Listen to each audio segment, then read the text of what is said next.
এখনো জেগে, বুঝলেন?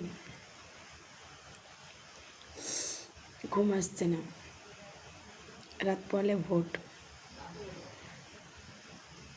জানি না নন্দীগ্রাম কী রায় দেবে, এটাও জানি না যে নন্দীগ্রাম ওই গদ্দার বেইমানের হাত থেকে মুক্তি পাবে কিনা।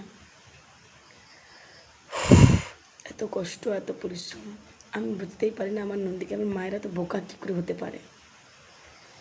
বিশ্বাস করুন, আমি কোনদিন কখনো নিজের জন্য কিছু চাইনি, শুধু চেয়েছি নন্দীগ্রামে একটু উন্নয়ন হোক, একটা ব্রিজ হোক, ভালো নার্সিংহোম হোক, এইসব ব্যাস এনাফ। জানি না নন্দীগ্রামবাসী কী রায় দিচ্ছে।